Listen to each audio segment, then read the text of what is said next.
canto superior da tua tela o início da gravação, então que eu iniciei a gravação da aula. Então, o que a gente vai trabalhar hoje? Então, na aula anterior eu enviei aquele material para você, né? Para vocês, de forma geral, para fazer a leitura. E fiz toda a parte do debate em cima daquele material. E de ontem para hoje eu não deixei material de leitura, mas deixei aquela lista de atividade para vocês fazerem. Então, os cálculos lá de taxa e os cálculos de cilindrada. Então, conseguiu fazer todos os cálculos? Pois é, é do 8 até o 11 que era de taxa, daí Isso. eu fiquei com dúvida, mas daí eu pensei que era só Uhum. somar a cilindrada que dava e dividir pela menor, né? Que é o do... Isso. Exatamente. Ah, daí o resultado era sempre ele por um. Daí eu Uhum. cheguei Isso na aí. conclusão aí. Depois eu vou mandar lá no grupo que eu dei um prazo de 24 a 48 horas, né, para me enviarem. A hora que vencer o prazo, eu vou enviar o material com as respostas para vocês, tá? Eu Uhum. vou enviar lá um PDF com todas as respostas. O que é a Tinha, ideia de hoje? Pode falar. tinha uns exercícios que davam uns números altos. Eu usei meio que uma Dava. lógica, ó. Dava por causa que o que eu fiz? Para sair um pouco fora do padrão, eu coloquei alguns cálculos da linha diesel também. Então, tanto caminhões quanto tratores. Para dar uma cilindrada grande realmente para vocês trabalharem essa parte de raciocínio. É, teve Beleza? até, eu acho que a primeira, que eu me confundi. Daí eu Uhum. coloquei ou é um motor 5.4 ou 8.9. Uhum. Eu já confiro aqui para você, então. Deixa eu abrir aqui. Deixa eu conferir aqui para você. Só um instantinho. Ficha de avaliação. Deixa eu achar aqui o material.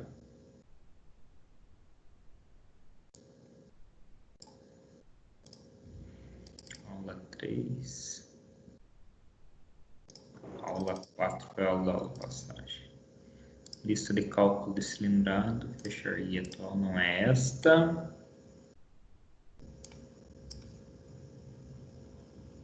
Só que falta ter errado tudo, né? Daí abandone, né? Não. Lista de cálculo cilindrado e taxa. Ué? Não é esse aqui não. Calendário, motor cicote, seus sistemas, toque, estilo, arquivo 3. Não é o arquivo 3 também. Comunicado de retorno, termo aditivo, ficha de avaliação, vai ser essa, não é essa também. Então, eu deixei separado em uma pasta aqui.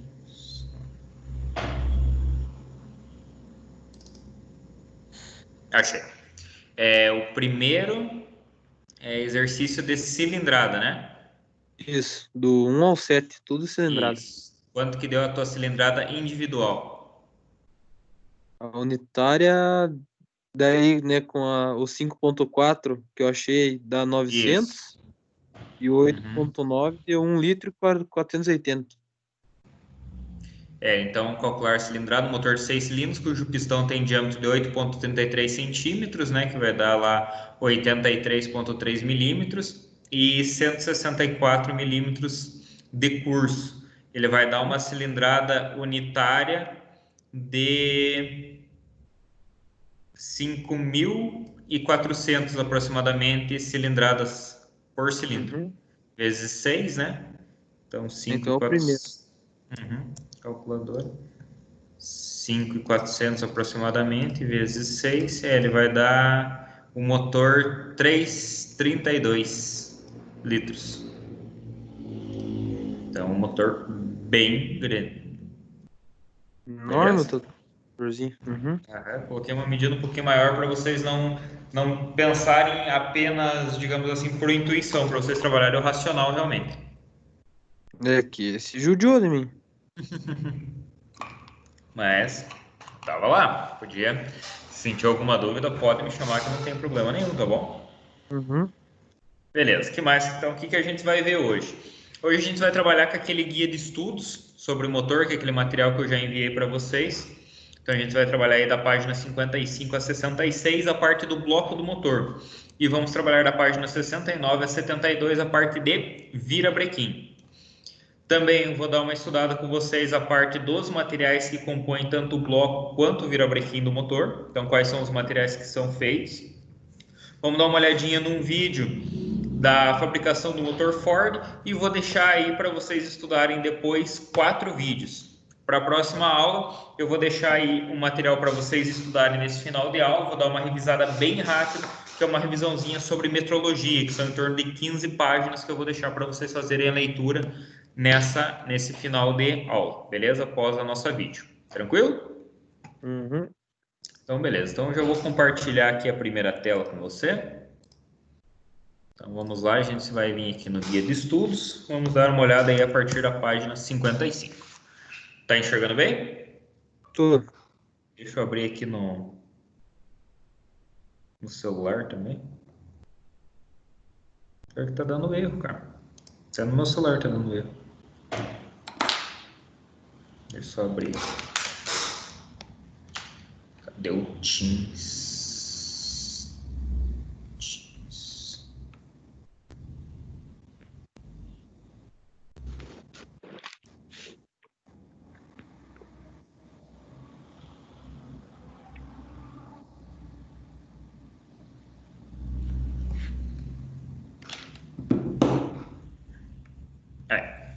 Agora eu consigo ver bem certinho o que você está vendo aí também.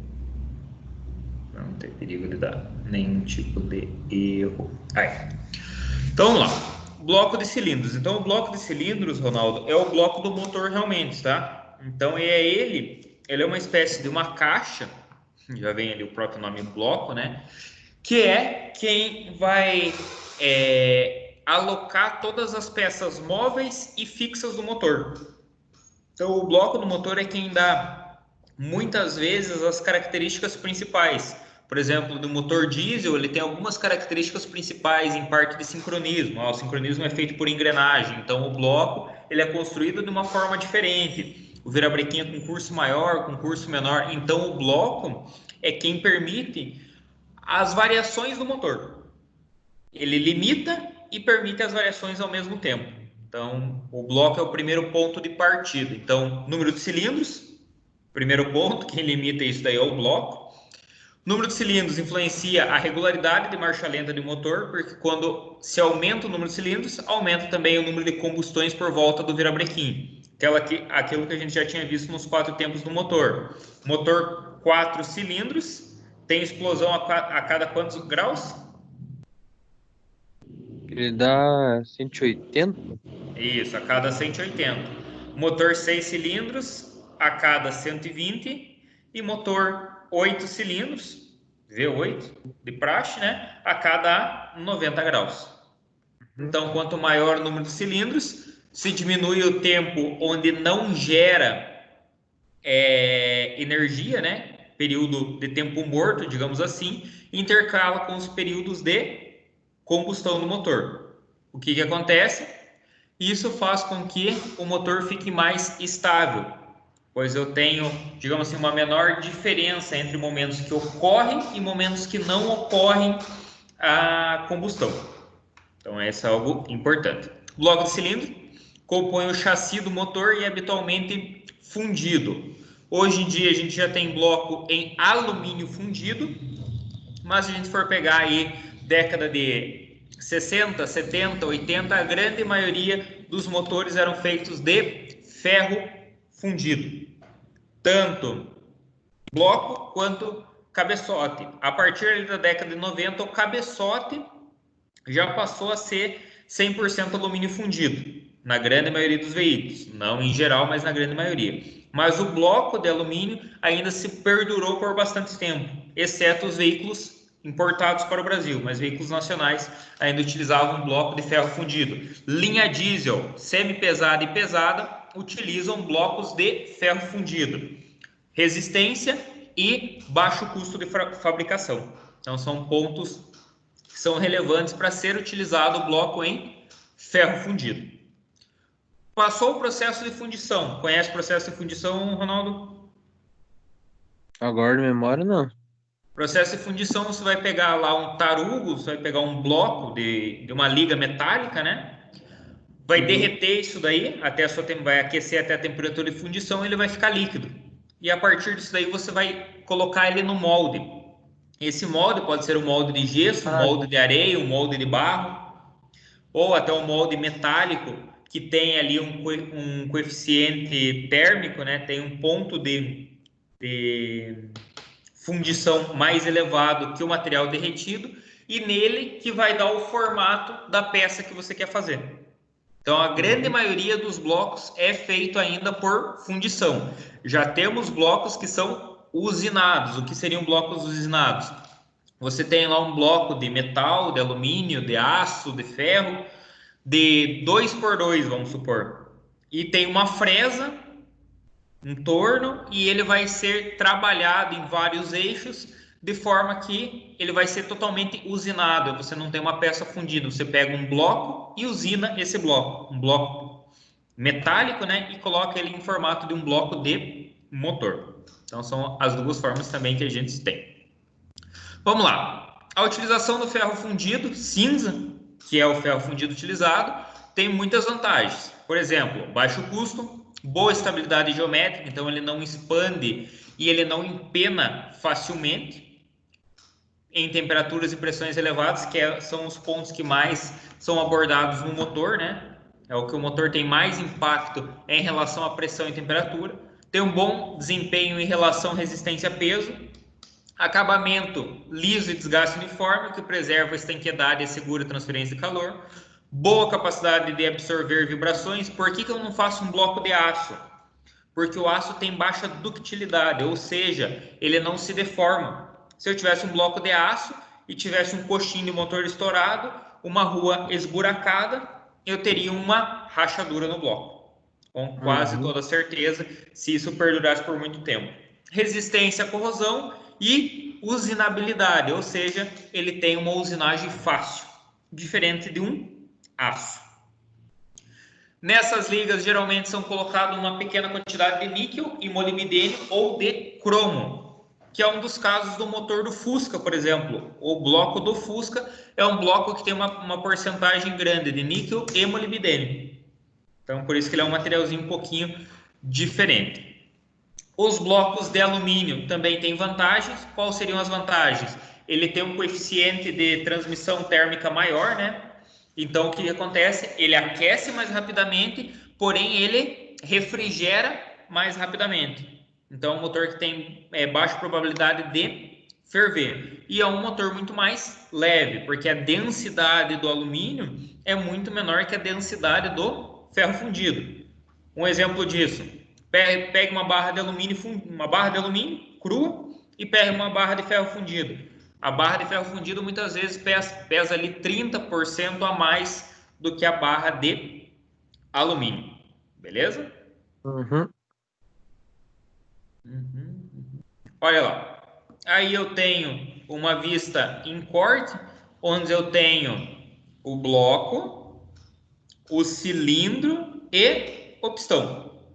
Então, isso daqui, esses buracos aqui, que é onde vai vir o cilindro, algumas passagens, algumas galerias de óleo, são todas fabricadas através de usinagem, tá bom? Então, as técnicas para fabricar os blocos de cilindros, embora não restringam muitas mudanças ao longo dos anos, trouxeram redução ou aumento do espaço até cavidade dos pistões, ou seja, o espaço entre a parte mais alta do pistão e o ponto morto superior e o plano do bloco de cilindros. Então, o plano aqui é a face do bloco, realmente. Acrescentando esse espaço, o volume da câmara de combustão pode ser aumentado, o que reduz a relação volumétrica. Lembrando que a relação volumétrica é o quê? Taxa de compressão. A redução da relação volumétrica pode ser necessária para evitar detonação se o mesmo bloco de cilindro servir para produzir motores com potências diferentes. Então, o mesmo bloco pode equipar diferentes motores, diferentes potências. Por exemplo, você pega lá um Volvo, um caminhão, né? Você tem o bloco 400, 440 e 460. É o mesmo bloco. Ele vai mudar algumas dimensões. Então, por isso que eu tenho essas diferenças aqui. Às vezes é o mesmo bloco, troca o pistão é mais alto, o pistão é mais baixo, mudando a taxa de compressão. Às vezes o mesmo bloco é fabricado por um veículo que é naturalmente aspirado e o outro é naturalmente turbo, né? Então, eu preciso ter uma variação da taxa de compressão e eu consigo utilizar o mesmo bloco apenas trocando o Pistão. Se a gente for pegar alguns motores mais antigos, existem motores que o pistão passa para cima do bloco, para você ter uma noção. Então ele chega a passar pouquinha coisa, centésimos de milímetros, mas ele chega a passar para cima do bloco. Outro ponto importante, as espessuras das paredes dos cilindros apresentam como outro critério que diferencia os blocos de cilindro. Para evitar o aumento da massa e do revestimento, os fabricantes optam, às vezes, por aumentar a cilindrada de alguns motores, reduzindo a espessura das paredes do cilindro. Todavia, o que são as paredes? Essa região aqui, ó. Essa região aqui é a região da parede do cilindro. Vamos lá. Todavia, as paredes mais espessas são normalmente mais firmes, porque podem prevenir ovalização, a gente vai comentar sobre isso, do cilindro. Permite a montagem de anéis de segmento com fraca tensão, atenuando assim efeitos de fricção. Vamos colocar um exemplo, linha AP, motorinhos AP da Volkswagen. Eu tinha um motor 1.6, 1.8 e 2.0, certo?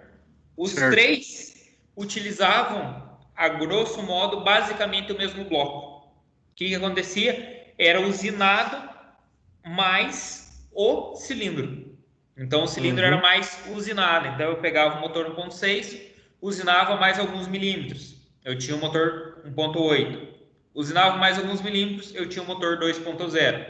Claro que do 1.8 pro 2.0, ele tinha uma variação de virabrequim e cabeçote. Então, 1.6 e 1.8 ele variava o cabeçote, mas a parte de bloco mantinha basicamente a mesma. Tranquilo? Tranquilo. O bloco de cilindro dispõe normalmente de galerias que servem para passagem de óleo e passagem de água. Essa passagem encaminha o óleo para os mancais do virabrequim, para as buchas das árvores do comando de válvula, para as paredes dos cilindros e para outras peças que exijam tais lubrificações. As pastilhas são inseridas para obstruir as extremidades das passagens, olha aí. Então tem aqui um bloco, tem aqui orifícios de lubrificação. Então nessa região, nesse alojamento aqui, vão vir as bronzinas, certo? E nas bronzinas elas devem ser lubrificadas para ter a lubrificação do virabrequim. Quando eu tenho falta dessa lubrificação, o que acontece? O motor pode vir a fundir o virabrequim, ou o pessoal fala que vira bronzina. O que acontece? Aquece demais e esse material aqui que vai vir a bronzina, ele acaba se fundindo juntamente ao virabrequim. Daí você tem que retificar o virabrequim, retificar o bloco, entre outros pontos. Aqui eu tenho o plano da junta do cárter. Lembrando sempre, quando for aplicar uma junta do cárter, eu vou aprofundar isso mais para frente. Mas quando você for aprofundar uma junta do cárter, for colocar uma junta do cárter, você deve sempre desviar tanto dos canais de lubrificação quanto dos parafusos de fixação. Outra questão que eu tenho são os tampões de expansão ou selos, conhecido também como selos d'água. A gente já vai falar sobre a função. Bastante gente sabe que existe, mas pouca gente sabe para que funciona. Olha aí, pode falar. Não, para que serve também, ninguém não sabe. Bastante gente não sabe que tem, mas não sabe muitas vezes para que funciona. Então, nas laterais do bloco são dispostos aberturas circulares que recebem selos do tipo expansivo, selos metálicos do tipo côncavo. Então tem tipo expansivo, que é aquele modelo redondinho, e o côncavo, que ele parece um sextavado. Tais aberturas são denominadas orifícios de desarenagem e servem na etapa de fabricação. Não só são para extrair a areia, como o nome diz. O nome indica, mas também para dar forma às camisas de água necessário para o processo de fundição. Então, primeiro ponto, os selos servem para que, quando você é colocado no molde, você consiga retirar a areia. Então, você precisa ter um buraco para você tirar a areia de dentro do bloco após o processo de fundição. Mas não é só para isso que ele serve. Os selos protegem o bloco de cilindros caso o líquido de arrefecimento congelar. Então, todo mundo já esqueceu uma garrafa d'água no verão dentro do congelador, não esqueceu? Já. E o que acontece quando você esquece a garrafa d'água bem cheia? O que acontece com a garrafa? Gelo. Parte. Então, a mesma coisa aconteceria no bloco do motor se ele não tivesse esses selos. O bloco poderia vir a rachar devido à baixa temperatura, certo? No bloco usinado tem esses tampões também? Sim, também tem. Também tem. Lembrando que, claro, né, quando eu falar lá de líquido de arrefecimento para vocês, é ideal que o líquido de arrefecimento seja um líquido de arrefecimento anticongelante também, para evitar esses casos. O fator por, então, o congelamento ele vai provocar rachaduras no bloco. As tampas de expansões ou selo deslocam-se de seu posicionamento pela pressão provocada por essa expansão quando ocorre o congelamento do líquido de arrefecimento. Em um motor de cilindros em linha, as tampas localizam do mesmo lado do bloco de cilindros. No caso de um motor cilindros em V, essas tampas se encontram ambos os lados. Normalmente é instalado um aquecedor do motor na abertura, onde situam-se essas tampas. É preciso sempre seguir as indicações do fabricante a instalá-los no lugar prescrito. Na parte inferior das camisas d'água existente uma tampa de troca de óleo para o líquido de arrefecimento. Em um motor de cilindro em V, há normalmente o outro modelo. Beleza? Outro caso que acontece também. Esses selos furam. Então, todo mundo acho que já deve ter escutado de furar selo. O que seria esse furar o selo? O líquido de arrefecimento está tão ácido ou ele está tão básico que ele começa a corroer o bloco, certo? Como a parede do selo, a espessura do selo é muito menor que a espessura da parede do bloco, o que acontece? O selo fura antes do bloco, obrigando o proprietário do veículo ou o técnico de reparação fazer a substituição do líquido de arrefecimento. Então, ele é obrigado a fazer essa substituição. E quando faz a substituição, geralmente já é feita uma limpeza. Então, ele é também vamos falar assim, uma espécie de um fusível. Então, quando está crítica a situação do líquido de arrefecimento, ele acaba furando e vazando. Daí, nesse momento, você tem que fazer a troca, senão você pode vir a fundir o motor devido à falta de líquido de arrefecimento. Beleza? Outro ponto interessante são os mancais. Então, aqui, ó, eu tenho tampa de mancal e mancal. O mancal, geralmente, o pessoal chama o que fica fixo no bloco, e o que você consegue retirar, o pessoal chama de tampa de mancal ou capa de mancal. Os mancais também são fabricados em linha para suportar os eixos do virabrequim e os das árvores do comando de válvula. Então, eu tenho tanto o mancal para o virabrequim, quanto o mancal para o comando de válvula, tá? O diâmetro em linha se efetua colocando precisamente o bloco de cilindros sem um suporte e abrindo uma série de orifícios em linha direta. Os mancais da árvore do comando de válvulas são calibrados com o bloco de cilindros, enquanto os do virabrequim são calibrados em dois pontos diferentes. A união da capa do mancal com o mancal de apoio integra o bloco de cilindro que recebem as bronzinas. Eu tenho dois tipos de mancais hoje em dia no mercado. Eu tenho os mancais usinados, certo? E eu tenho os mancais fraturados. Vamos falar. Os mancais usinados. Acontece muito facilmente a troca desses mancais. Por exemplo, é trocado o mancal do cilindro 2, posição 2, para posição 3. Por quê? Porque eles são cortados e usinados, eles são faceados, as faces deles são planas.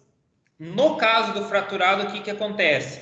É feito o furo e após feito esse furo, ele é colocado, vamos supor assim, uma espécie de uma garra dentro desse furo e realmente fraturado. Então, ele vai criar um perfil único.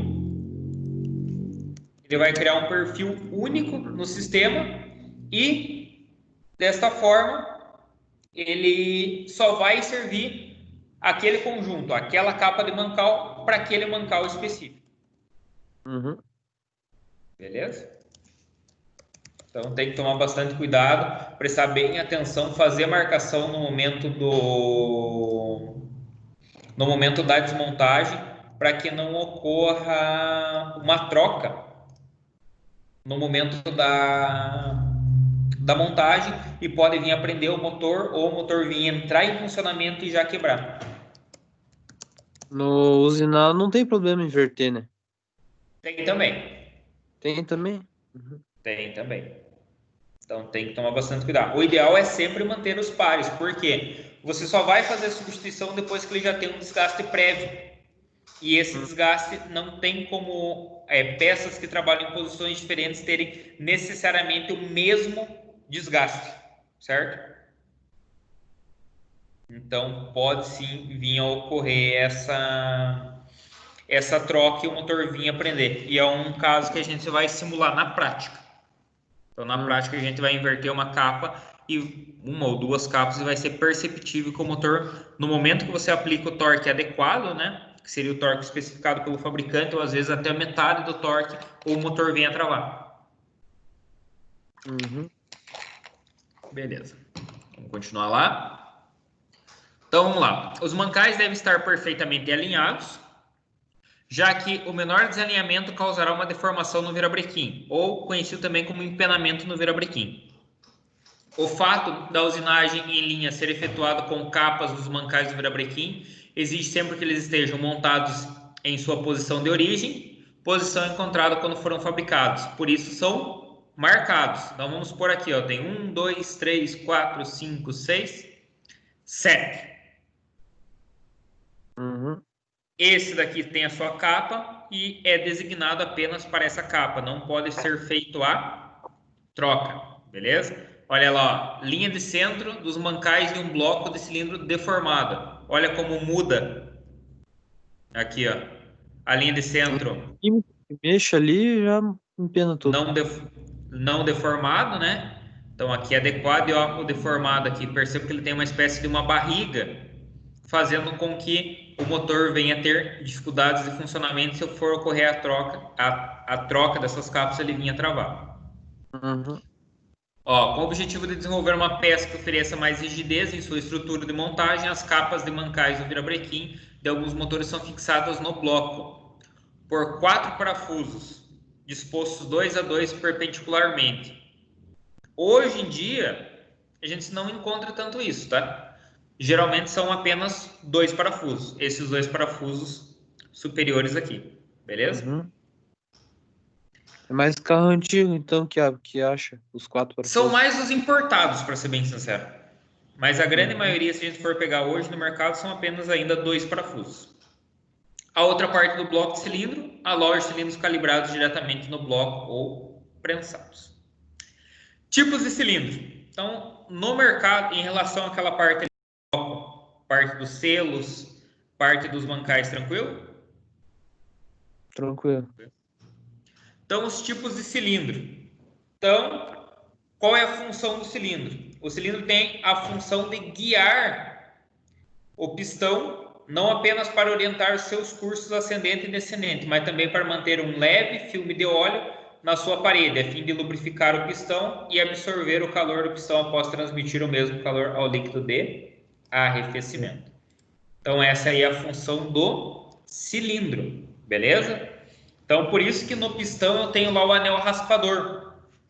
Ele Uhum. sobe sendo lubrificado, a hora que desce ele tira essa lubrificação e tira também a parte das fuligens criadas pela própria queima do combustível dentro do cilindro, beleza? Seu diâmetro deve estar respeitando fielmente os parâmetros de circularidade previsto para permitir condições de estanqueidade. O que seria isso? Já escutou aquela lá que o motor está cansado? Ah, o Não. motor do meu carro está cansado. Meu motor não tem mais aquela mesma potência de novo. O motor está queimando óleo. O que acontece?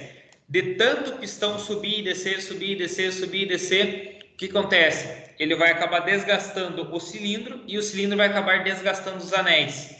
E a folga que existe entre pistão e cilindro vai se exceder.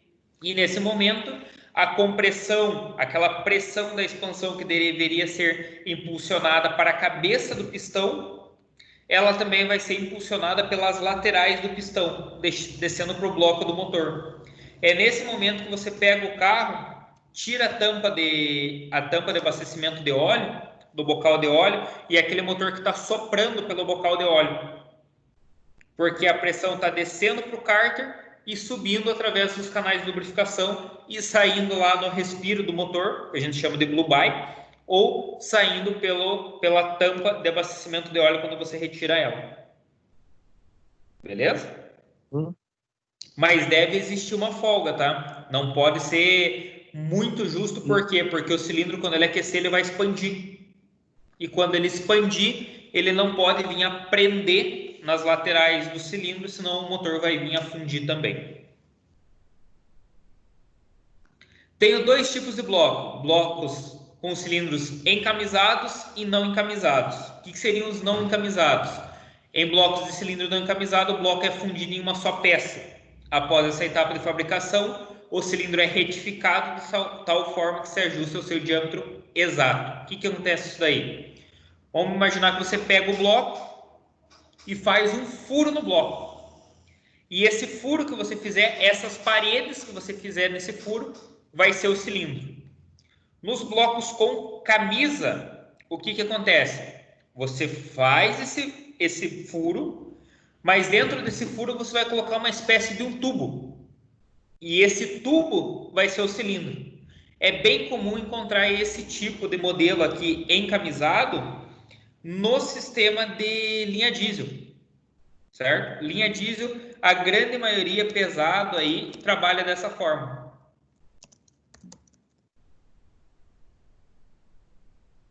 Deixa eu ver aqui se eu tenho uma imagem para você ver. Se ocorrer aquele desgaste que não tem a camisa, vai ter que trocar o bloco daí? Daí você vai retificar, né? Você retifica para a próxima medida. Ah, eu vou retificar meio milímetro. Você vai lá e retifica meio milímetro. Após você retificar esse meio milímetro, você tem que aumentar o tamanho do pistão. Entendi. Então você Vai estar aumenta o sempre tamanho do aumentando. pistão. Isso, vai estar sempre aumentando até chegar um momento que vai ter um limite, né? Daí a partir desse limite você não consegue mais passar. Daí você perde o bloco. Ó, um bloco Mas não encamisado aqui, ó. colocar a camisa daí? Hã? Daí colocar a camisa não tem como. Daí você tem que aumentar muito ele para encamisar o bloco novamente. Só que existem alguns blocos que não aceitam esse encamisamento. E você acaba perdendo o bloco. Ó, um bloco encamisado aqui. Tá vendo? É feito furo aqui e aqui tá a camisa. Aqui seria colocado outro e outro. Beleza? Uhum. Olha aí, ó o bloco encamisado aqui. Tá vendo na região aqui da camisa? Sim. E esse aqui seria um bloco usinado. Está sendo feita a retífica do bloco, está sendo feita a usinagem no bloco. Não tem como você trocar essa região aqui. Essa região é a própria do bloco mesmo. E se for aumentar, vai acabar pegando espaço do outro cilindro. Exatamente, vai diminuir muito a parede. Então ele tem um padrão máximo de retífica. Uhum. Outra questão que eu tenho, camisa seca e camisa molhada, bastante, ou camisa úmida. O pessoal confunde bastante isso daí com motores encamisados ou não. Então, o que seria uma camisa seca? Não entra em contato com o líquido de arrefecimento, certo? Suas Ele não entra paredes. lá na câmara de Não, combustão? não. O líquido de arrefecimento ele não vai entrar no cilindro necessariamente. Olha aqui, ó. Então, eu tenho aqui o cilindro, né? Certo. Tem uma parede aqui, que é a parede do bloco, e nessa região aqui que vai passar o líquido de arrefecimento. Então, como que acontece a troca? O cilindro passa para a parede e a parede passa para o líquido de arrefecimento. Assim que é uma camisa seca. Aí que nem aquele bloco que o senhor mostrou que é tudo vazado, daí coloca o cilindro que ela é a úmida. Aquela é úmida. Exatamente. Que seria esse caso aqui, ó.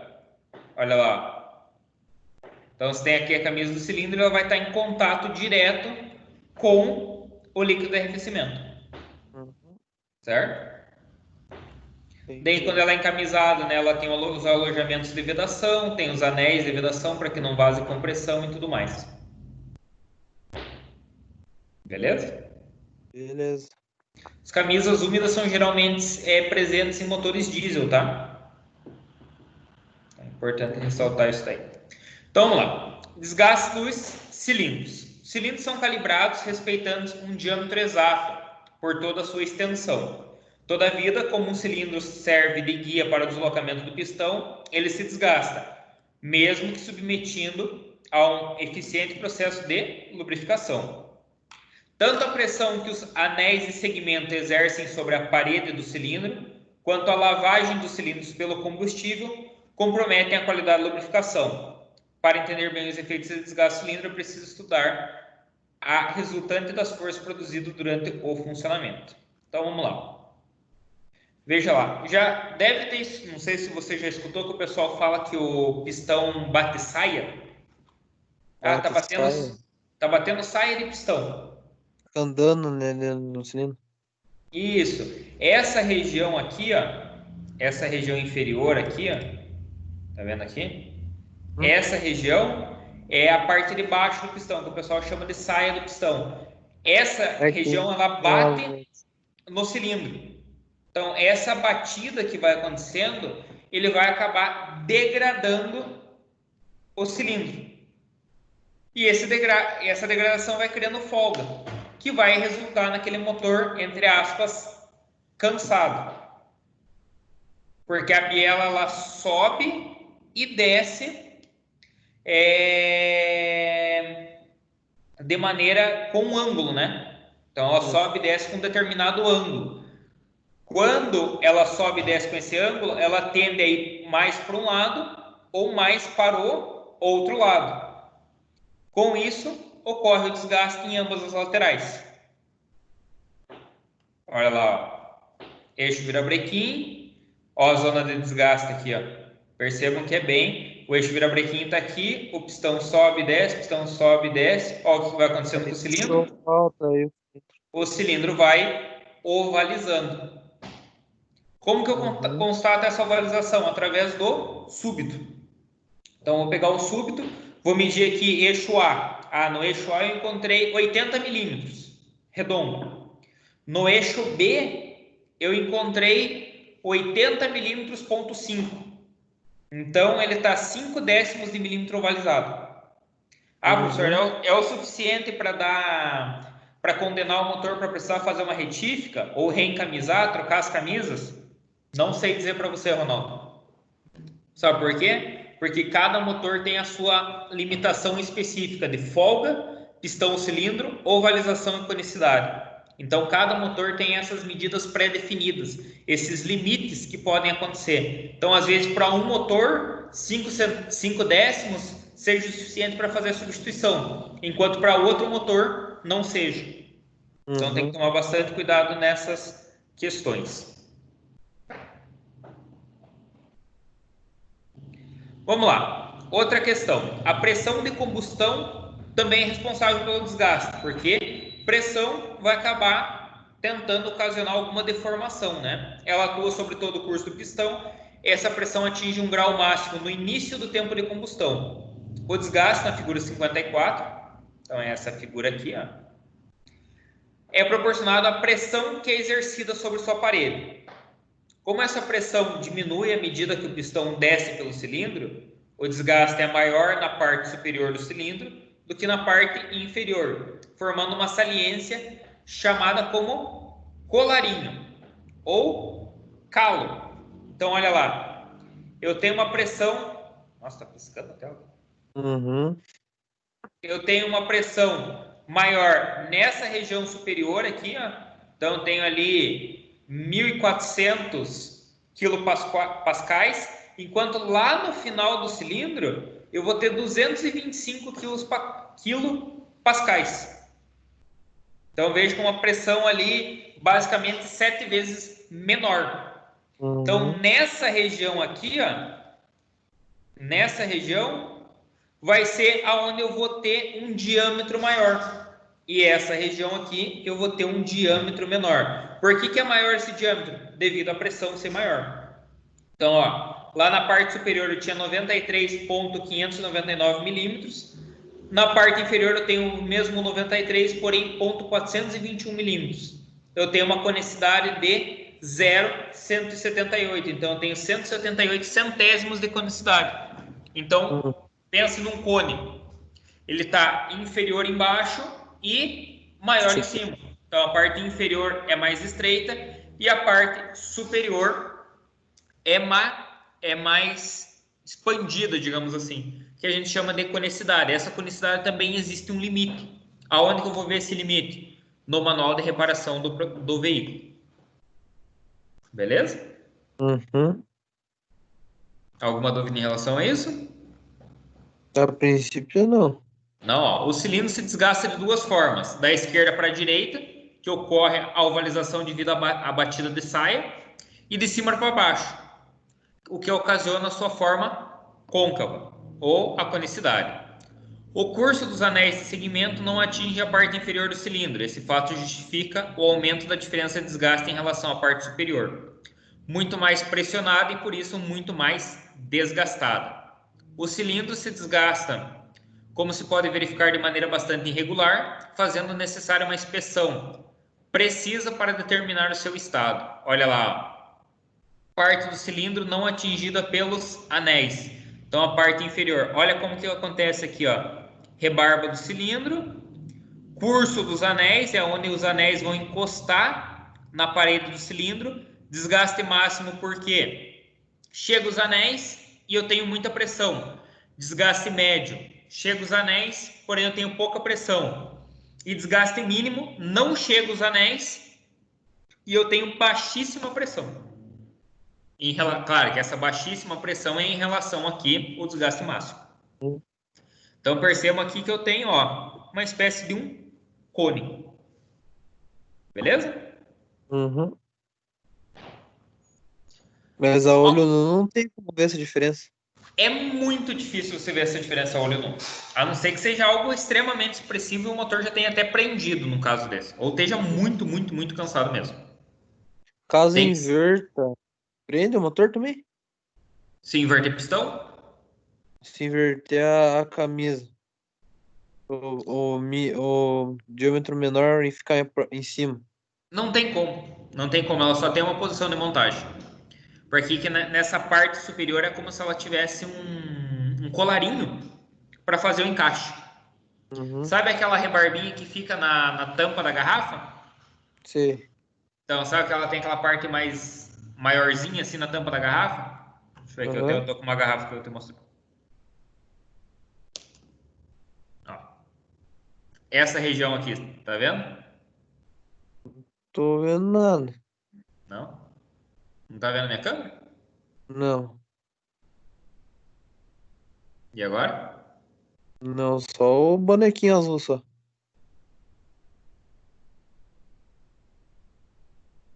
E agora? Negativo. Mas é aquela parte maior lá da boca da garrafa. Uhum. Ah, que estranho, você não tá vendo a minha imagem? Não mesmo? Não. A minha o senhor tá vendo, né? Sim. Engraçado. Então vou voltar, ó.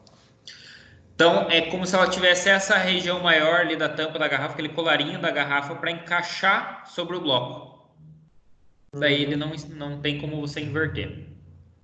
A ovalização ou desgaste excessivo do pistão, do cilindro, desculpa, ou uma combinação de ambos impede os anéis de segmento de realizar a sua correta função. Qual que seria a sua função? Manter a estanqueidade do cilindro, não deixar que a compressão passe para baixo e nem que o óleo suba para cima. Por isso que quando o motor está cansado, os anéis estão desgastados, o cilindro está desgastado, o motor queima óleo, porque o óleo sobe do cárter, se mistura com o ar combustível e é queimado. Daí faz aquela fumaça preta, né? Que fala que tá fumando. Não, a fumaça de motor fumando é uma fumaça mais acinzentada. Aquela fumaça preta é principalmente da linha diesel, que é uma fumaça de excesso de enxofre e carbono. Então, aquela fumaça preta é de excesso de combustível, Entendi. certo? Ela é uma fumaça um pouquinho mais acinzentada. Se ela tender para o tom de azul, daí já quer dizer que o motor está queimando fluido de freio. Nossa. Então ele está tendendo ali, porque daí o que acontece? Provavelmente estourou ali o reparo Eu acredito que o professor Wanders trabalhou isso com vocês. Ele estourou o reparo ali do cilindro mestre, começou a cair para dentro do servo-freio, e como o servo-freio trabalha com vácuo, no momento que o motor aspira o ar do servo-freio para fazer o vácuo, ele também aspira o fluido de freio e queima junto. Daí acaba saindo essa fumaça acinzentada. Beleza? Medições dos cilindros. Os cilindros têm por objetivo determinar com precisão o grau de ovalização e conicidade do cilindro e comparar as medidas obtidas com as especificações do fabricante, onde eu encontro isso no manual de reparação. O desgaste principal de um cilindro acontece na sua parte lateral, ou seja, nos lados do cilindro. Olha lá. Então, a conicidade também pode ser chamada de taper. Máxima se calcula tomando como base as medidas tanto da altura quanto da base do cilindro. É preciso realizar uma primeira medida circular da extremidade superior do cilindro, logo acima do colarinho, que é o local em que o desgaste se acentua. Utilizaremos como exemplo da figura que eu já mostrei para você. Então, a parte superior, 93 milímetros, 599 centésimos de milímetro. Parte inferior, 93 milímetros, 421 centésimos de milímetro. Tem uma conicidade de 0,178 milímetros, ou 178 centésimos de milímetro. Para que se tenha um diagnóstico, basta escrever esse resultado em quadro e comparar com as especificações do fabricante. Beleza? Uhum. E aqui, para medir a ovalização, como que eu vou fazer? Ou out of round. Eu faço medida A e medida B. Como que é interessante para você medir também a parte da conicidade. Você faz a medida A e B em 3 posições.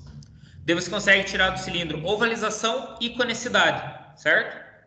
Então você vai pegar lá a região um pouco mais alta, uma região média e a região inferior. Você vai medir eixo A e eixo B nessas 3 alturas. Daí você consegue ter ovalização na altura 1, ovalização na altura 2 e ovalização na altura 3. E consegue tirar ao mesmo tempo a conicidade, tanto por A quanto por B. Porque Deus tem A1, A2, A3, B1, B2, B3. Uhum. Beleza? Então aqui, ó, se a gente for ver, ó, eu tenho aqui 95, 961 e eu tenho 96, 114. Então, tenho 95 milímetros, 961 centésimos de milímetro. E aqui eu tenho 96 milímetros e 114 centésimos de milímetro. Então, aí eu tenho uma diferença. Quanto que é essa diferença? Olha lá. Tem uma ovalização de 153 centésimos de milímetro. Uhum. Agora, a gente vem aqui, ó, para comparar com as medidas do fabricante. Conicidade e ovalização. Limite 2 centésimos de milímetro. Olha aí. Uhum. Quanto que eu estava tendo? 0,153. O máximo que posso ter é 0,02. Então, está condenado. Uhum. Diferença entre limite de diâmetro, ou que essa é a folga pistão-cilindro. Olha lá, 0,05. Então, esse motor seria um motor que deveria ser reencamisado, se ele tiver camisas móveis, né? Ou usinado o cilindro e aumentado o diâmetro, para ele ficar novamente totalmente circular, e daí, para isso, seria trocado o pistão. Beleza? Uhum. Então, vamos lá. Componentes do bloco do cilindro. Como já se viu, o motor consiste em uma máquina térmica constituída de diversas peças móveis e fixas. Isso daí vocês já responderam lá naquele questionário que eu fiz no primeiro dia de aula, lembra? No segundo dia de aula. Eu fiz um questionário para vocês e responderam a diferença entre peças móveis e fixas e citaram 3 exemplos. A lista que segue apresenta os principais componentes solidários do bloco de cilindro, assim como um resumo de suas respectivas funções. Olha lá. Então, tenho o bloco. No bloco, eu tenho pistão, pino de pistão, Os anéis de compressão e raspador que vão ficar alojados no próprio pistão. Agora ficou melhor de enxergar, né? Uhum. A saia do pistão aqui, né? Eu tenho pé de biela, cabeça da biela, biela. Daí eu tenho as bronzinas. Bronzinas eu tenho tanto bronzina de biela quanto bronzina de mancal, que são as bronzinas do virabrequim. Capa de biela ou tampa de biela. Bronzinas do mancal, bronzinas do virabrequim. Tenho virabrequim. Em alguns motores eu tenho aqui a polia damper. Bomba de óleo, pescador de óleo, cárter e volante do motor. Beleza? Quando eu for falar do sistema de... falar bastante sobre o cárter, principalmente sobre veículos com a suspensão mais baixa, seja eles originais ou rebaixados após a compra, beleza? Então, feita a adaptação ali de suspensão. Vou falar sobre os dois. Alguma dúvida em relação a isso ou não? Não. Não? Então, pistão é um dispositivo móvel, um êmbolo que se move dentro do cilindro para exercer pressão. Ele transmite o impulso da combustão do virabrequim por intermédio da biela. Pino de pistão é uma peça que vai ligar o pistão à biela. Anel de compressão, um anel elástico seccionado, inserido na cavidade do pistão para impedir a fuga dos gases de combustão entre o pistão e a parede do cilindro. Anel raspador, segmento que serve para raspar a parede e retirar o excesso de óleo vindo do cárter. Biela, uma haste metálica, essa podendo ser fundida ou forjada, que transmite um movimento alternativo, pistão ao virabrequim. Bronzinas é um revestimento constituído de duas peças que envolvem os moentes das manivelas e os munhões do virabrequim, a fim de reduzir o efeito de fricção. Virabrequim é uma árvore de manivelas que vai transmitir todo esse movimento. Mancal parte do bloco do cilindro, então a gente já falou, bomba de óleo, aparelho encarregado de pressurizar o óleo dentro do sistema, e o pescador tem uma peneira metálica na ponta e ele é o responsável por captar o óleo de dentro do cárter. Uhum. Beleza? Ronaldo, em relação ao bloco do motor, mancal, virabrequim, alguma dúvida? Não. Em relação à conicidade, em relação à parte de ovalização, nada? Não. Tranquilo? Pode falar. Tirei a conclusão que é só manter o motor certinho que não vai ter problema. Isso é fato. Fez as medidas, veio tudo certinho da retífica, conferiu as medidas antes de fazer a montagem, não tem erro. Uhum. Vamos falar um pouquinho sobre o virabrequim ainda hoje. Então, o virabrequim recebe o impulso do pistão por intermédio da biela.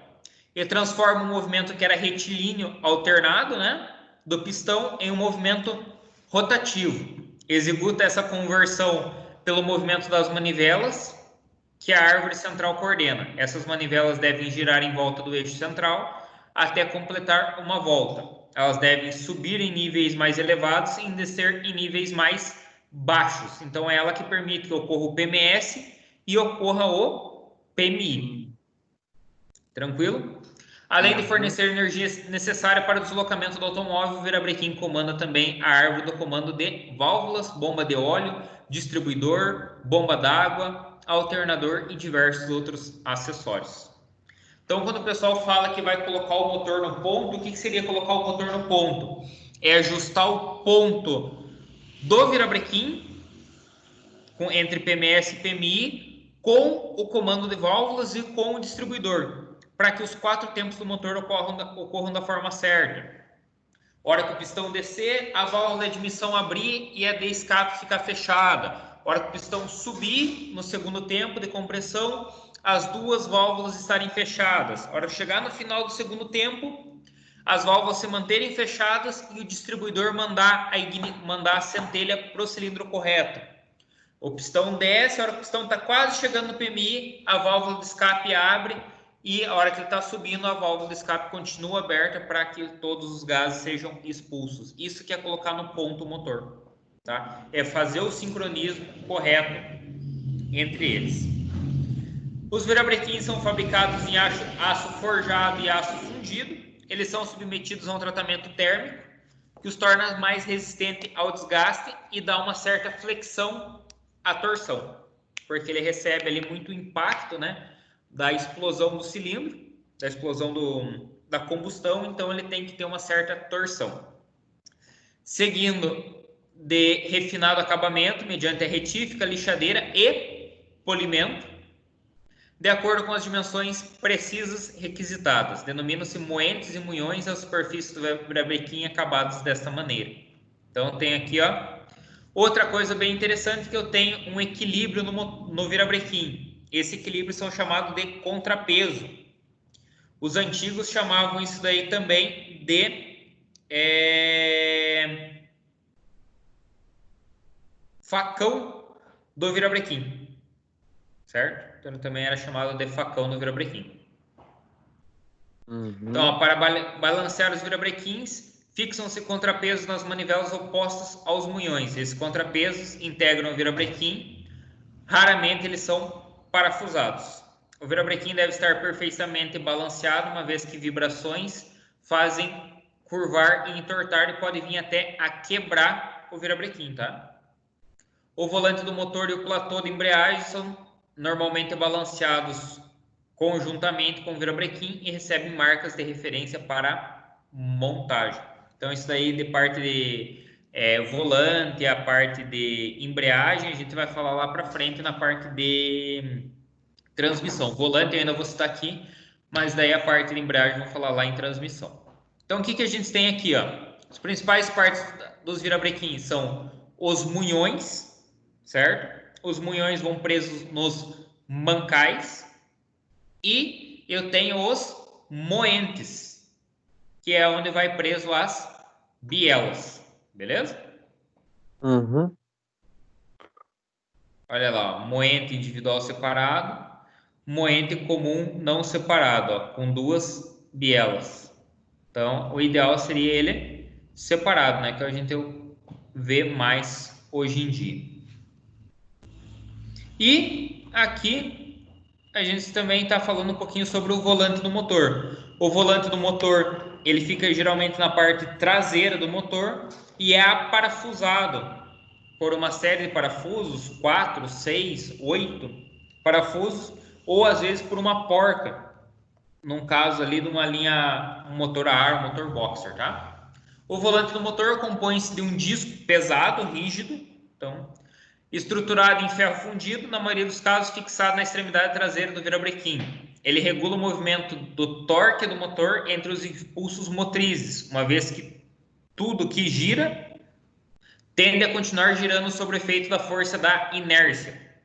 Então, muitas vezes o motor de maior torque tem um volante mais pesado, e um volante de menor torque tem um volante mais leve.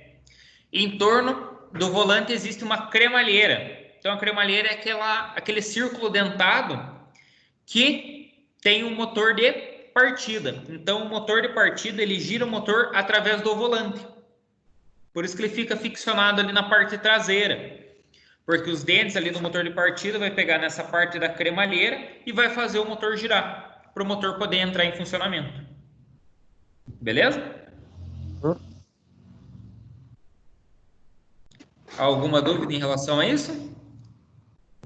Só para entender o sistema do volante hidráulico. Ah, do volante bimassa? É. Então, o volante bimassa, ele tem uma espécie de um contrapeso. Deixa eu pegar aqui para você. Deixa eu só abrir aqui.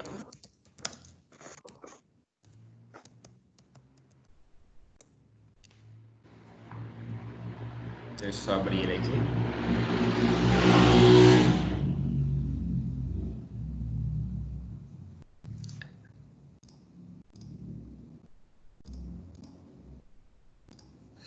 Tá vendo essa imagem da direita aqui?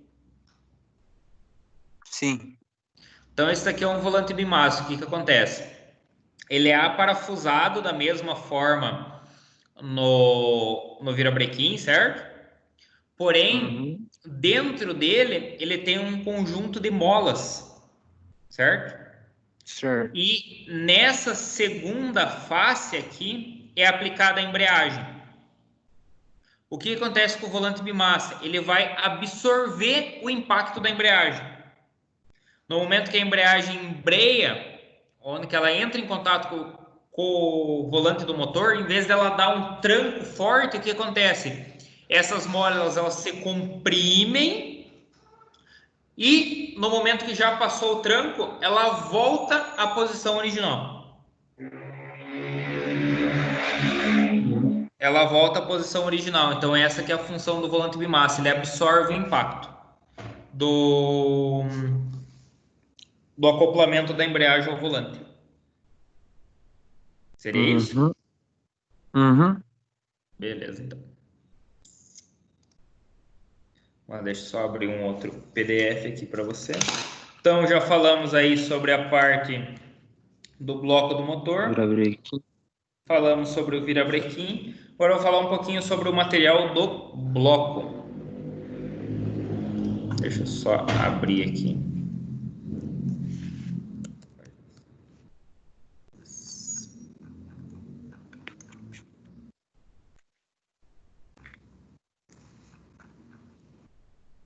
Que daí eu vou mostrar para você a diferença entre o bloco de ferro fundido e o bloco de alumínio fundido.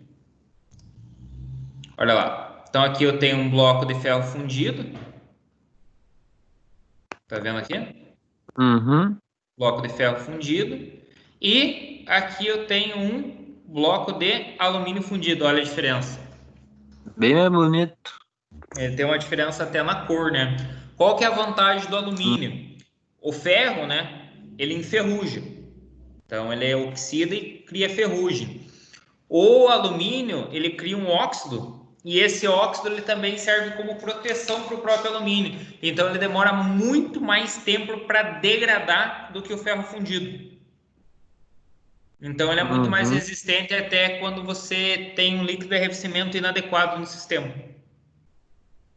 Então esta aí é uma das questões também. Aqui o cabeçote não vou falar hoje para vocês. Vou falar um pouquinho sobre o virabrequim, né? Uhum. Então, aqui. Aqui. Só um instantinho. Aqui já foi precisando de lubrificação. Isso aqui que eu fui passando. Separei as páginas. Eu estou fazendo um acompanhamento pela apostila, Ronaldo, porque eu acredito que fica mais fácil para vocês estudarem posteriormente do que só nos slides, porque nos slides não tem como eu colocar muito texto, tá? Uhum. Eu estou É fazendo até uma melhor apostila, entender. porque eu faço um resumidão da apostila e a partir do resumido da apostila você consegue estudar alguns detalhes, alguma coisa que vinha passar, você tem alguma dúvida. Beleza? Hum. Beleza. Então aí, material do bloco, ok. Alguma dúvida? Não. Aqui, ó. Ó, o processo de fratura que eu queria mostrar para você, tá vendo aqui? Uhum. Ó, quando ela é fraturada, perceba que ela tem uma diferença de encaixe. Esta aqui, no caso, é uma biela fraturada, né? Mas seria a mesma coisa no caso de um mancal fraturado. Perceba que ela tem essa diferença no momento que fecha, basicamente você não consegue nem ver a união, ó. E ela tem marcado aqui, ó, 3 e 3. Ela tem 3 na capa e 3 no mancal. E aqui é por corte, ó. Percebo que ela é faceada, ó. Ela é feito um corte e é faceado essa região do corte. Então tem essa diferença aí da usinada. A trinca é feita por aquecendo o material? Não, pensa da seguinte maneira, vem como se fosse um alicate. Pensa, ele vem com o alicate fechado aqui nesse espaço, né? Nessa região, e daí ele Uhum. pega e abre o alicate aqui. Pensa dessa Ah, forma. tá. Daí Forte, ele grosso. fratura. É forte. É bem forte. Nem aquelas prensas hidráulicas, então. Isso, exatamente. É uma prensa hidráulica, né? Pensa que você pegar um Uhum. copo, aqueles copos descartáveis de plástico, pega em cada beirada do copo e puxa o copo. Ele vai vir a Entendi. rasgar, né? Ele rasga. Nesse caso, ele não rasga, né? Ele Uhum. fratura. Beleza? Existe tanto em biela quanto em bloco. O bloco do DAF, dos caminhões DAF, o mancal é fraturado. Uhum. Agora deu Beleza? pra entender bem agora. Aqui ficou bem exemplificado. Então eu queria mostrar, era uma das coisas que eu queria mostrar nessa apostila aqui para você. Beleza?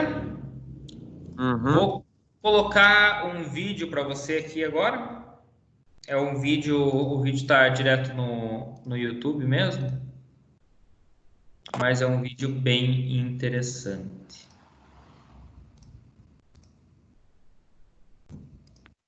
Só um instantinho.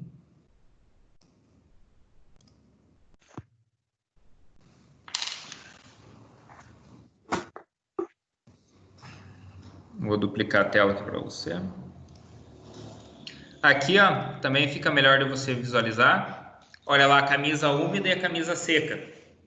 Olha a diferença lá, ó. Camisa úmida, eu tenho contato direto do líquido arrefecimento no cilindro e a camisa seca não, ó. Eu tenho uma Um separação. aparelho. Eu tenho uma galeria só para o líquido arrefecimento. Então, não necessariamente um veículo que tem um motor, né, que é com camisa removível, tem que ser camisa úmida, tão quanto um bloco que seja usinado precisa ter a camisa úmida. Varia aí de Hum. modelo para modelo. Então, na concepção da engenharia de cada sistema.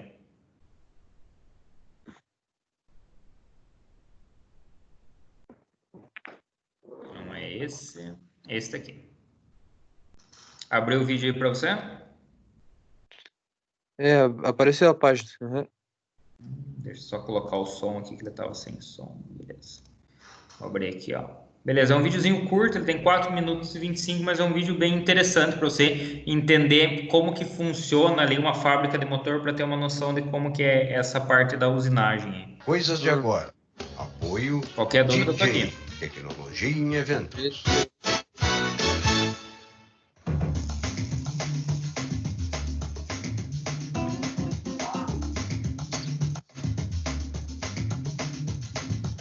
Vamos comemorar mais um momento histórico da Ford, da Bahia e do Brasil. A Ford inaugura a fábrica de motores 1.0 3 cilindros duplo comando flex para produzir um novo propulsor de tecnologia avançada para o segmento de veículos compactos. Construída no Complexo Industrial Ford Nordeste, em Camaçari, na Bahia, a nova fábrica está entre as mais modernas do mundo e é equipada para operar com padrão de qualidade global e alta produtividade. Há mais de uma década, este complexo industrial e de engenharia tem sido motivo de orgulho. Foram muitos os fatos que levaram o nome desta fábrica e de Camaçari para o mundo. A Ford faz parte da economia e da sociedade baiana. Apoia projetos sociais e de educação. A fábrica de motores 1.0 3 cilindros duplo comando flex traz o estado da arte na produção de motores, com uma linha avançada e ergonômica. Ela absorveu parte do investimento de 400 milhões de reais destinado ao projeto deste motor e gerou 300 empregos diretos. Conta com equipamentos de última geração e empregados qualificados com mais de 380 mil horas de treinamento. Para mim é motivo de orgulho muito grande, porque eu estou há mais de 3 anos já nesse projeto. Então, assim, eu vi tudo desde o papel, na época que não tinha nada. Então, hoje ver esse prédio pronto, ver os motores rodando, é só orgulho, é só motivo de satisfação. A Ford, ela proporciona o crescimento profissional, né? Penso em almejar, em galgar mais funções e ter mais conhecimento, crescer aqui dentro. Fazer parte desse time é um prazer imenso. Primeiro porque eu sou filha de Camaçari, né? Então eu tenho acompanhado de perto todo o progresso da Bahia, da cidade. Então a Ford trouxe muito para muitas famílias. Para mim é muito orgulho trabalhar aqui na Ford e fazer parte desse time. Eu trabalho aqui há 1 ano e meio, tenho um filho de 4 anos e creio que seria uma ótima indicação para ele trabalhar na Ford, já pelo nome que ela carrega, né? E pelo fato também de eu trabalhar aqui. A fábrica tem capacidade instalada para e segue os padrões mais avançados de sustentabilidade em todas as etapas de produção. Com cerca de 40 robôs e carregadores automáticos de peças, a linha opera com índice elevado de produtividade. Seus 34 centros de usinagem garantem ampla flexibilidade na produção de componentes. Conta também com máquinas especiais para a usinagem de blocos e cabeçotes. As estações de trabalho e ferramentas foram projetadas com foco na ergonomia dos operadores. A sua operação é totalmente conectada. 100% de seus equipamentos são interligados por rede Wi-Fi e por uma central que faz o monitoramento online da produção e da qualidade. Ela controla também a manutenção das máquinas e ferramentas e a temperatura ambiente da fábrica. O risco de contaminação dos motores na cadeia de produção é zero e 100% das estações são rastreadas. O monitoramento total faz parte da estratégia de zero defeito no produto final. Ela é a primeira no Brasil a utilizar o processo MKL, de mínima quantidade de lubrificantes, em 100% dos centros de usinagem do motor. Uma moderna central de ultrafiltragem realiza o tratamento de 100% dos efluentes industriais. Então aí, ó, Ronaldo, dá para perceber que tem um processo de engenharia bem grande na parte da usinagem, nessa parte da fabricação. Então, gosto de colocar esse vídeo aí não pela propaganda que é feita, mas sim que ele mostra a tecnologia que tem embarcado nacionalmente. E como a matéria de motor, ela não abrange apenas a manutenção, mas também pode aplicar o técnico na parte da fabricação, que são conhecimentos que são utilizados na fabricação que a gente tem aí dentro do curso. Beleza? Alguma dúvida em relação à aula de hoje? Não. Não? Então, o que eu vou fazer agora? São 8h30, a gente já está aí basicamente com 1h25 de vídeo. Eu vou deixar um indicativo para vocês de 4 links, para vocês assistirem alguns vídeos, incluindo esse, e deixar o indicativo das páginas de hoje que foram trabalhadas. E vou deixar algumas páginas para vocês revisarem a parte de metrologia, que daí a gente vai entrar e abranger na próxima aula, beleza? Tranquilo? Então, beleza. Se não tem nenhuma dúvida, a gente encerra o vídeo por aqui e eu falo com você lá no WhatsApp, com vocês lá no WhatsApp, no grupo, beleza? É a próxima aula, terça, né? Próxima aula eu já abro aqui o calendário de vocês. Só um instantinho. Deixa eu abrir aqui. Só um instantinho. Calendário.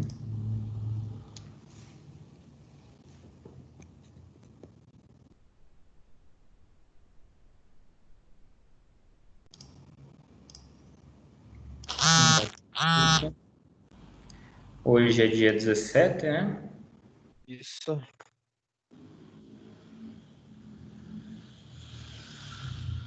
Nossa, amanhã já é quinta-feira, né? Passou um ano, semana já.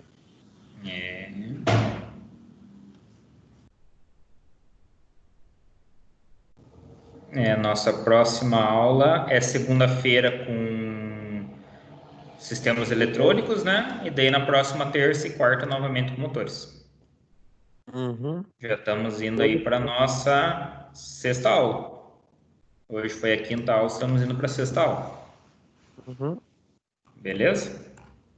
Beleza. Positivo, então. Beleza? Um abração e já falo com vocês lá no WhatsApp. Beleza. Boa noite, professor. Boa noite.